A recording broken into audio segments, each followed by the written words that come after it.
काहे खाती बाड़ू ए धनिया मुहावा फुलैले ए धनिया काहे खाती ना काहे खाती बाड़ू ए धनिया मुहावा फुलैले ए धनिया काहे खाती ना तो अपना भैया के बोलैले ए धनिया काहे खाती ना कि अपना भैया के बोलवैले ए धनिया काहे खाती ना।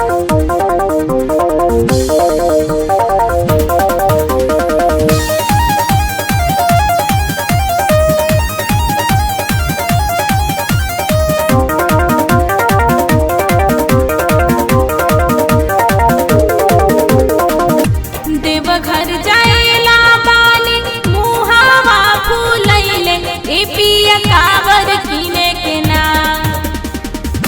देवघर जाएला बानी मुहावा फूलवले ए पिया कावर किने के ना बानी भाई के बोलवले ए पिया कावर किने के ना तो बानी भाई के बोलवले ए राजा कावर किने के ना।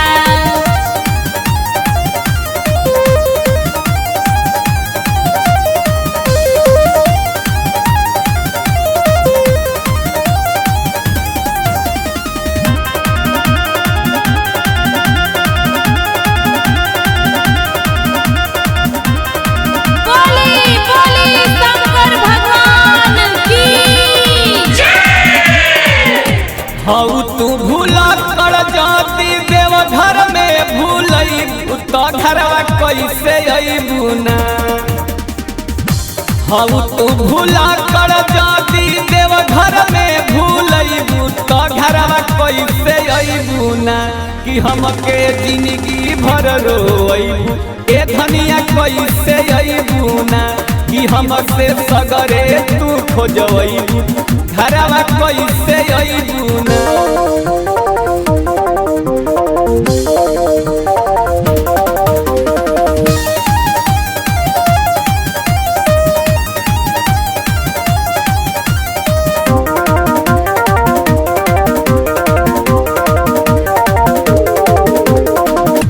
जलवा चढ़ाई भी बाबा पर दर्शन जदी पाई ए राजा नाही भुलाइब ना जलवा चढ़ाई बाबा पर दर्शन जदी पाई ए राजा नाही भुलाइब ना तो बोल बम बोलते घरवा आई ए पिया नाही भुलाइब ना कि बोल बम बोलते घरवा आई ए राजा नाही भुलाइब ना।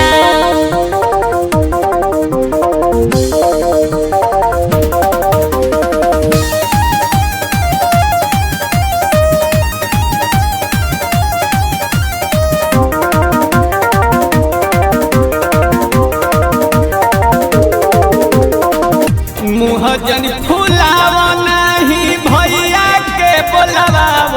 हमर कांवर ले आवो ना मुहजन फुलाव नहीं भैया के बोलवाव हमर कांवर ले आवो ना तो संगे तू झोरा उठावो हमर कांवर ले आवो ना तो संग ही बोलबम गावो हमर कांवर ले आवो ना।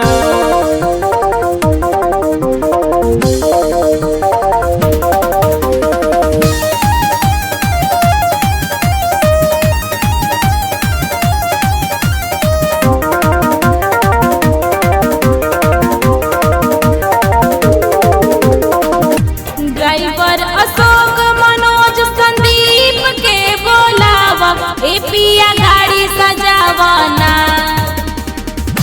ड्राइवर अशोक मनोज संदीप के बोलावा ए पिया गाड़ी सजावना मनु प्रीति के भजन बजावा ए पिया डीजे लगावना तो मनु प्रीति के भजन बजावा ए पिया DJ लगावना। This song recorded by Raj Recording Studio, Nikat Power House, Revti Road, Basti, Balia.